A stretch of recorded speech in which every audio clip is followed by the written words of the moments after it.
Olá, meus queridos alunos do ensino médio, tudo bem? Espero que estejam todos bem, estudando, né? Não podemos deixar de fazer a nossa parte. E vamos seguindo aqui com as nossas aulas, né? Nossas aulas de redação, tá? A nossa última aula foi sobre fábula, né? Esse texto narrativo com os personagens animais, geralmente animais, né? E hoje eu vou pegar os exercícios do seu livro e trazer algumas dicas de como a fábula pode ser abordada, inclusive em concursos, tá? Então eu preparei aí um trabalho pra gente, os slides. Vou falar também sobre a estrutura do enredo, né? Dessa trama aí da fábula. É importante saber porque de repente você precisa montar uma fábula, criar uma fábula, e aí? Então você tem que compreender essa estrutura, tá? Cada gênero narrativo ele traz a sua particularidade, então a gente precisa conhecer essas características que compõem esses gêneros, tá ok? Então vamos lá. Deixa eu pegar aqui para a gente poder acompanhar no slide aqui, tá? Bom, a estrutura da fábula, antes de falar da estrutura, deixa eu falar para você o seguinte, tá? O enredo da fábula, ele contém um conflito, correto? Esse conflito vai revelar uma oposição de interesses, geralmente interesses entre os dois personagens que estão compondo a fábula ali, tá? Isso aí vai conduzir a narrativa para um desfecho, para uma conclusão, que é onde vem aquela moral, né? Só relembrando aí a fábula. A fábula, ela traz uma moral, ela traz um ensinamento, uma lição, sempre no final do seu texto, tá?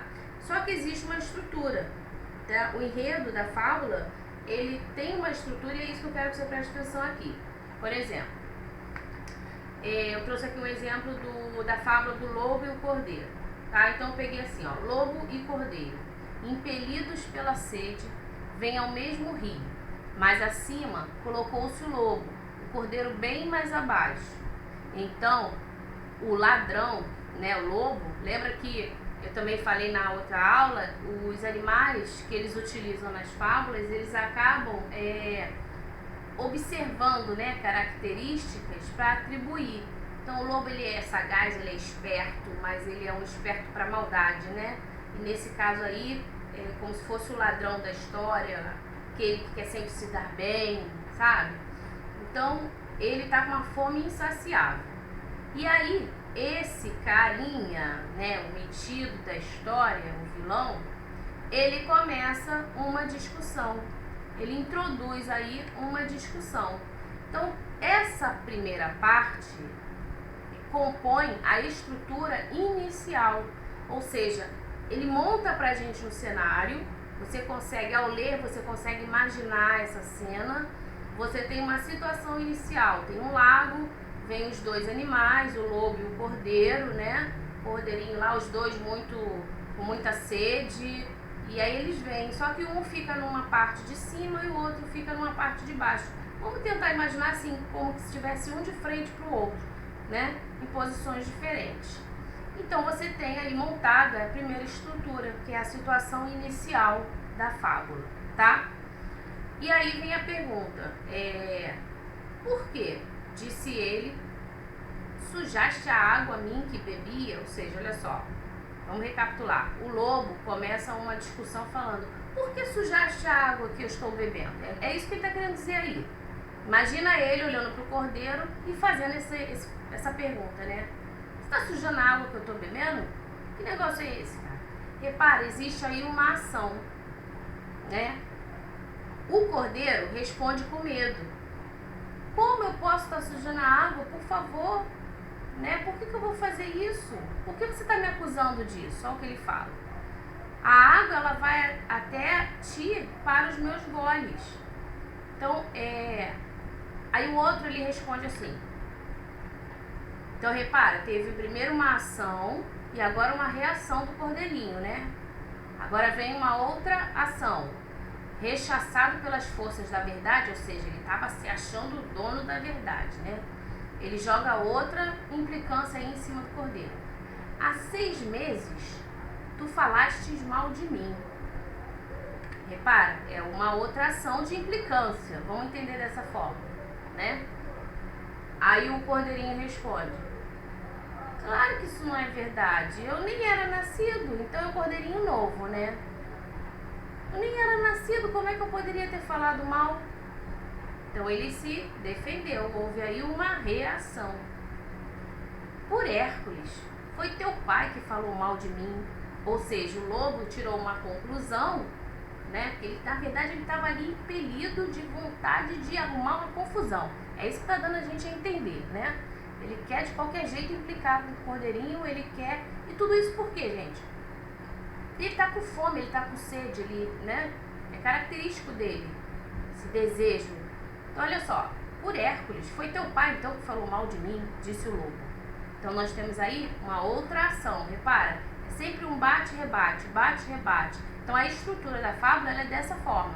Situação inicial, você apresenta o cenário, os dois personagens, e aí começa ação, reação, ação, reação, ação, reação e conclusão, tá? E aí ele fala o seguinte: por Hércules, foi teu pai então que falou mal de mim, já que não foi você? Mais ou menos isso que ele está querendo dizer, né? E aí o que acontece, gente? Qual é o resultado? Qual é o final disso aí? Arrebatando, dilacera-o em morte injusta. Então olha só,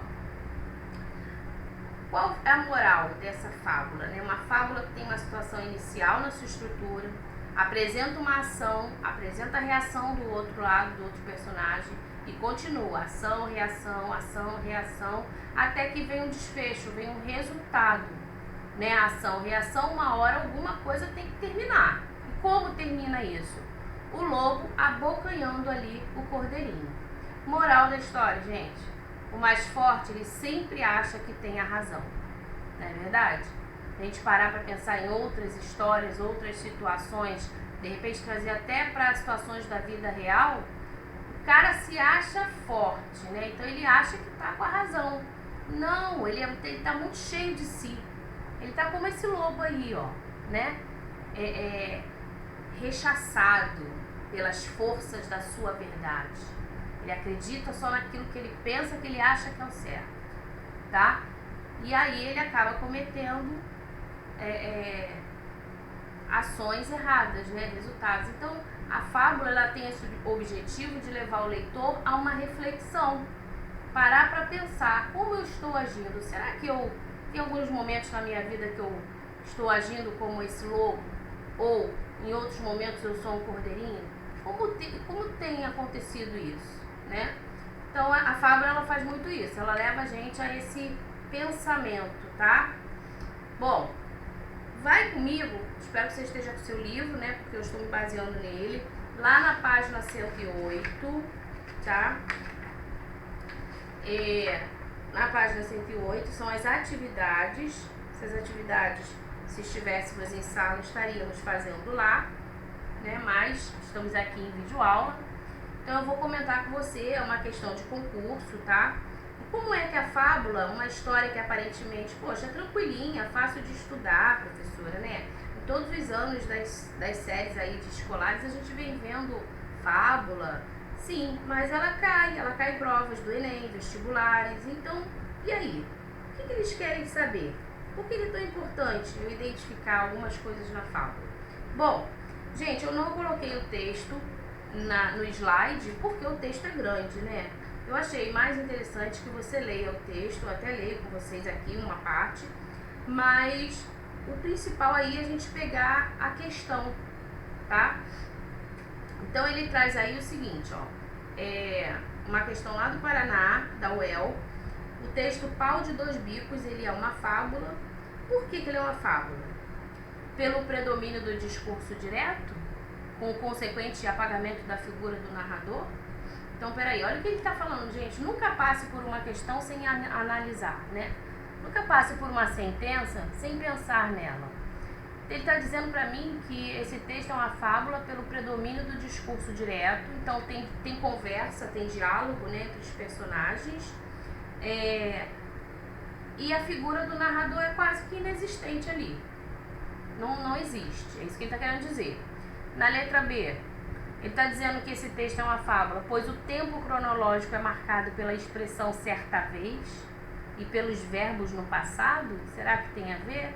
Bom, na letra C, ele diz que esse texto é uma fábula, pois apresenta uma trama pouco definida e trata de problemas cotidianos do dia a dia, imediatos, o que lhe confere um caráter jornalístico. Epa, fugiu totalmente, né?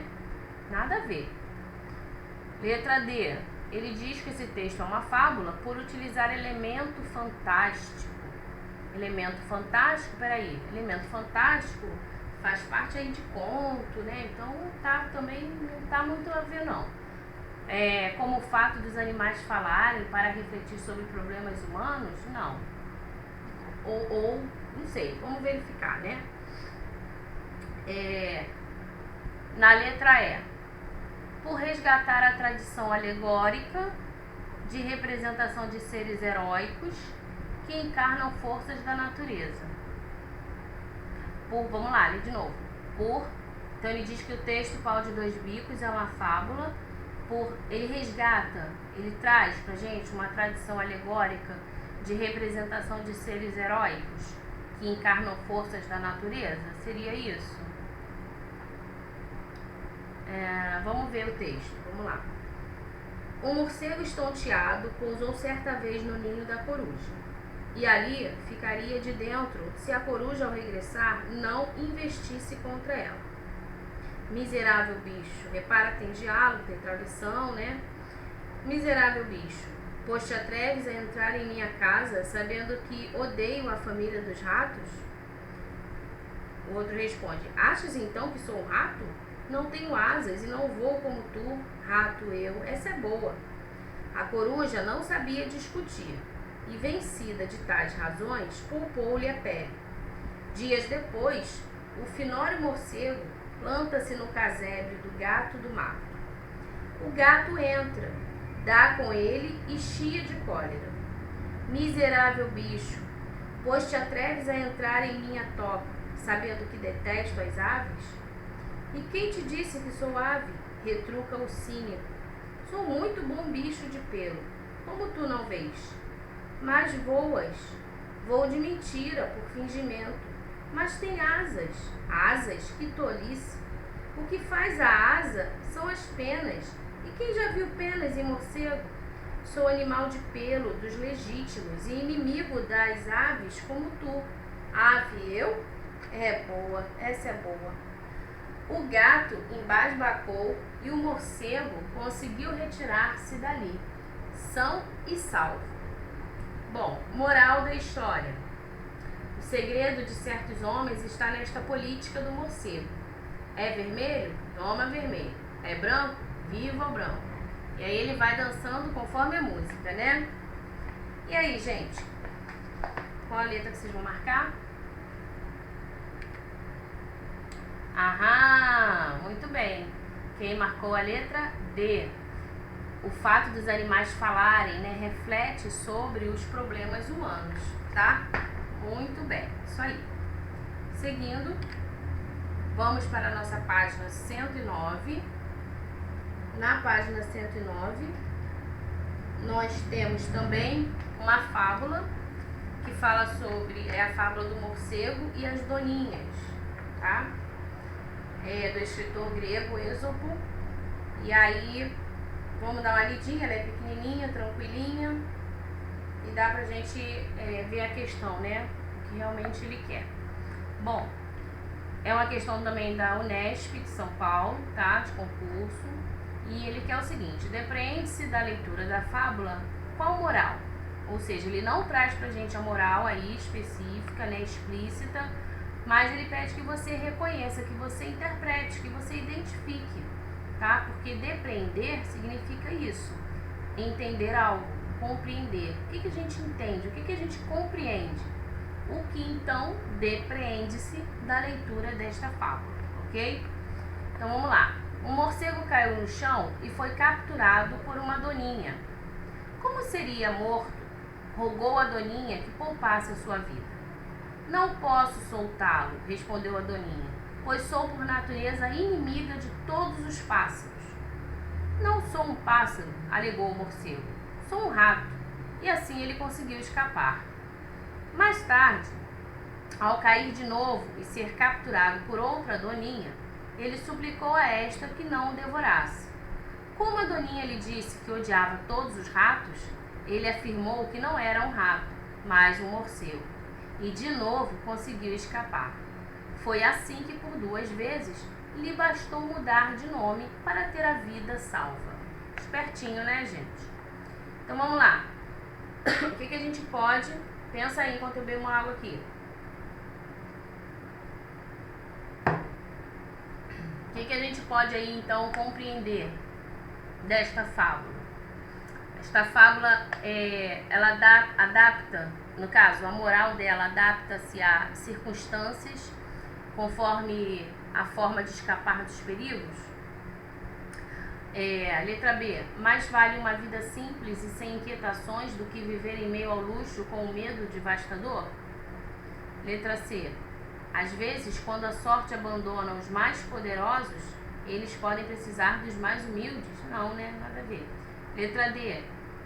Aqueles que por vaidade se fazem maiores do que realmente são, acabam se arrependendo amargamente.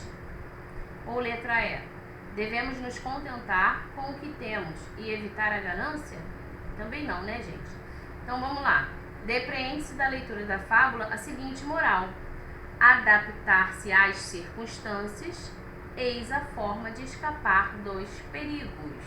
Então o morcego ele se adaptou à circunstância aí, né? Então nós temos a letra A como a letra certa, que identifica pra gente então a moral, a lição dessa história, ok?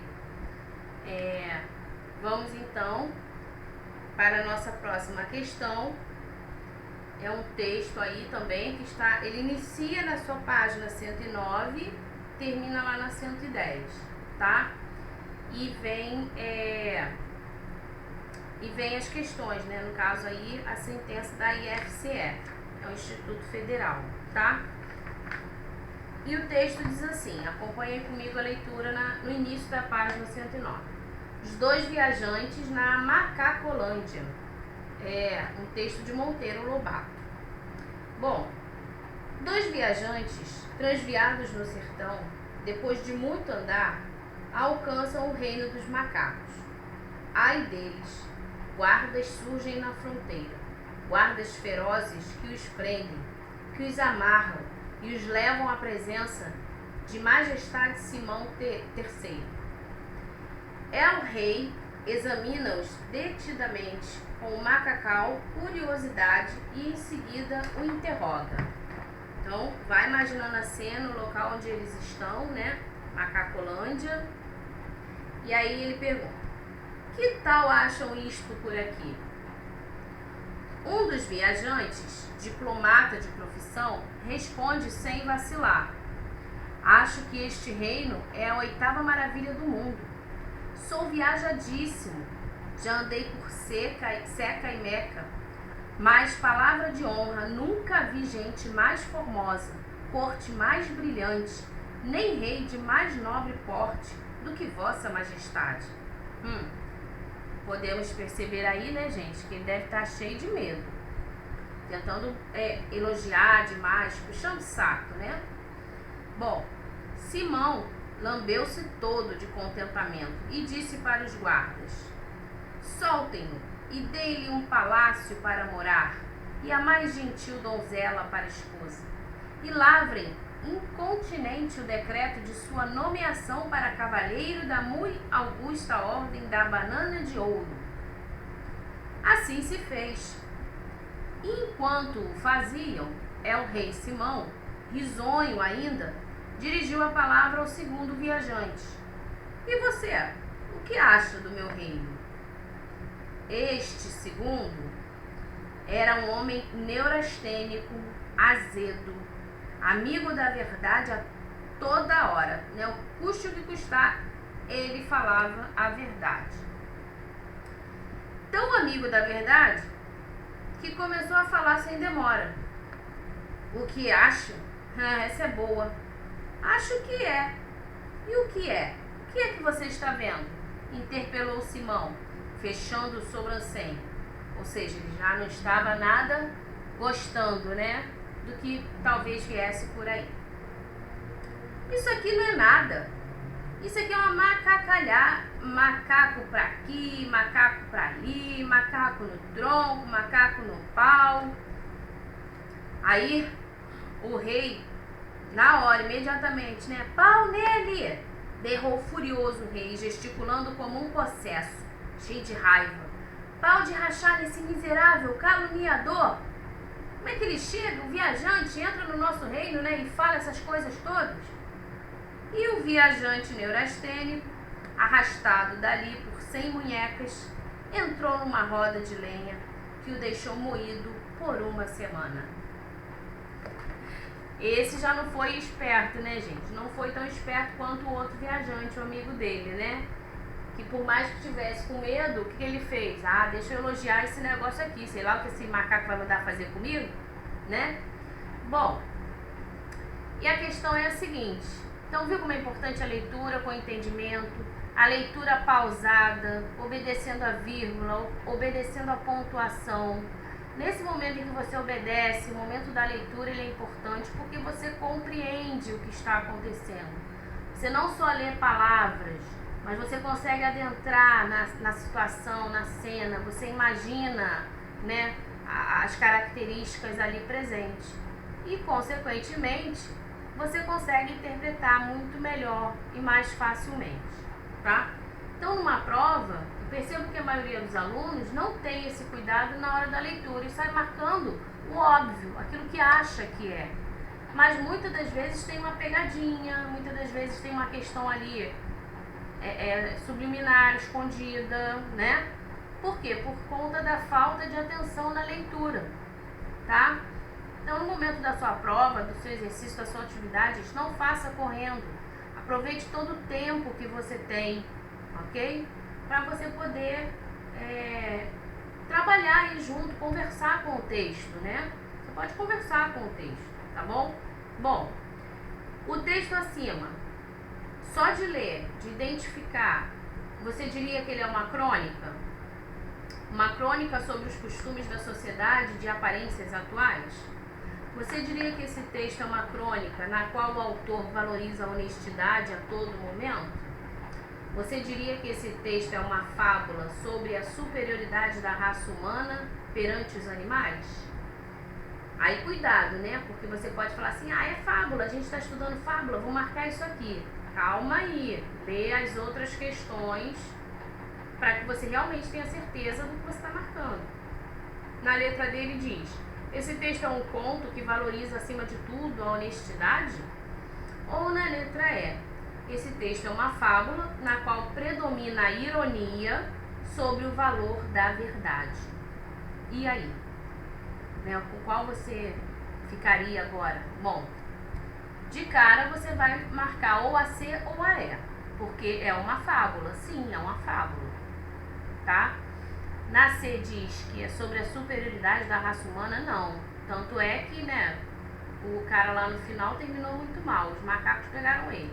E na letra E, uma fábula na qual predomina a ironia. Existe uma ironia, né, uma contradição aí sobre o valor da verdade. A verdade tem que ser dita, tem que ser sempre melhor falar a verdade, não é? Só que o texto, essa fábula, ela traz o contrário. O que é ironia? É justamente essa ideia contrária aí, né? Porque o cara que falou a verdade, ele não ganhou um palácio. Pelo contrário, no falar a verdade, ele acabou ofendendo o rei e o rei deu para ele como castigo, né? Ele foi açoitado lá, sofreu, enfim. E já o outro que mentiu, por medo talvez, ganhou um palácio, né? Uma ótima hospedagem. Então aí você vê que ele se utilizou, o narrador se utilizou dessa fábula para trabalhar a questão da ironia. Está acontecendo uma ironia sobre o valor da verdade, tá? Mas, gente, a gente precisa pensar. A verdade, ela tem que prevalecer. Moral da história. Quem for amigo da verdade, que use couraça ao lombo, ou seja, que se proteja, né? porque nem sempre a verdade vai agradar aquele que está ouvindo, apesar dela ser a melhor forma, né, de você resolver aí as questões da vida, tá bom? Sempre utilize a verdade com proteção, é o que está querendo trazer de lição aí pra gente nessa moral, tá bom? Bom, sintetizando então essa unidade, ela foi uma unidade curtinha, né? Nós já vimos fábula na videoaula anterior e a gente está só fechando com os exercícios do livro, tá? Do seu livro 2, tá? Para você não se perder aí. Estamos no livro 2, você já pegou lá no colégio. Estamos terminando a unidade 1 do livro 2 de redação, tá? Gênero textual, fábula. Então, qual é a principal função da fábula, gente? E aí, dentro de tudo que a gente falou, a fábula, ela traz uma moral, uma lição, ela dá suporte no ensino, nas questões de bons costumes, nas questões de regras, nas questões de princípio, né, de bom comportamento, de boa convivência, tá? Então, a fábula é um texto importante? Sim, lógico, né? Nos leva a essa reflexão, nos faz pensar sobre o nosso comportamento, sobre o comportamento de toda a sociedade, tá? Então, você pode escrever aí a sua resposta dentro disso tudo que a gente falou, para que você fixe, né, o conceito, ok? Na questão 2 e na última questão, então, nós temos assim, cite pelo menos 3 características fundamentais da fábula. Por quê, gente? Todo texto, ele tem um objetivo social. Todo texto, tá? Ou ele vai informar, vai noticiar, vai trazer uma receita, um manual de instrução, ele vai, enfim, todo texto ele traz as suas características, as suas peculiaridades, tá? Quais seriam então as da fábula? Bom, nós sabemos que na fábula geralmente usa como personagens os animais, né? São seres inanimados que têm sentimentos e qualidades humanas, tá? O enredo, aí você pode trazer nessa característica que a gente viu aí, a estrutura. Como é que é a estrutura do enredo de uma fábula? Nós temos situação inicial, nós temos ação e reação, para que se chegue no resultado final, tá? Nós temos também o narrador em terceira pessoa. Esse narrador em terceira pessoa, ele desempenha uma função muito importante, porque ele é quem apresenta, ele é quem estrutura a fábula. Então ele apresenta os personagens, as características desses personagens. A fábula, gente, tem que ter uma lógica.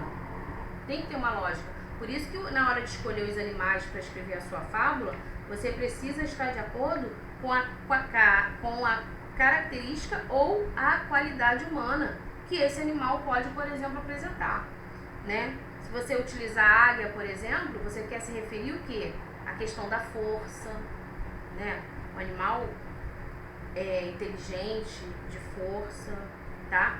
Se você utiliza o burro, por exemplo, numa fábula, o que você está querendo dizer? Né? Geralmente a gente atribui ao animal burro que ele é ingênuo, né? Muitas das vezes ele chega a ser estúpido. Então a gente precisa ter lógica na hora de montar a fábula, tá? Se você utiliza o cachorro, o cão, numa fábula, o que você quer deixar impresso aí na sua fábula? A fidelidade, né? O cão geralmente é considerado o amigo do homem. Então, repara, você utiliza características a esses animais. Então, tem que ter lógica, tá? Vamos lá. Cite pelo menos 3 características fundamentais dessa fábula. Então, você tem aí os personagens como animais, a questão da estrutura, situação, ação e reação, o narrador em terceira pessoa, tá bom?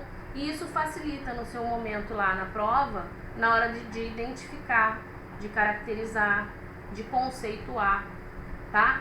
Então fique atento aí, se necessário for, volte aos slides, né? Volte à videoaula, para você poder compreender melhor as questões e os conceitos aqui empregados, tá bom? Bom, assim a gente, deixa eu voltar para cá, a gente se despedir, tá? Eu termino essa aula de hoje, esses exercícios sobre fábula. Eu usei, não estou fugindo, eu estou usando o seu livro, tá? O número 2, tá vendo aqui, ó? Número 2 aqui. Vai lá nas páginas que eu coloquei aí, tá? Faça os exercícios. Em breve nós estaremos em sala de aula. E é importante nesse tempo você se dedicar, pra quando a gente voltar, não ficar perdido, né? Ah, eu não vi, ou então não estudei, tá? E, enfim, diante de tudo isso que está acontecendo, muito preocupante, né? A questão do ano letivo está correndo, mas a gente não pode parar de estudar. Você não pode parar de se empenhar, tá bom? Quem vai colher bons resultados é você, tá? Lembre-se que você está no 2º ano do ensino médio. Ano que vem é o último ano do ensino médio. E esse ano e o ano que vem já é um ano de preparo, né? Porque vem vestibular, né? As suas escolhas começam a mudar. Então é preciso amadurecer e é preciso levar o estudo a sério, tá bom? Então se cuidem, fiquem com Deus e até uma próxima videoaula, tá? Tchau!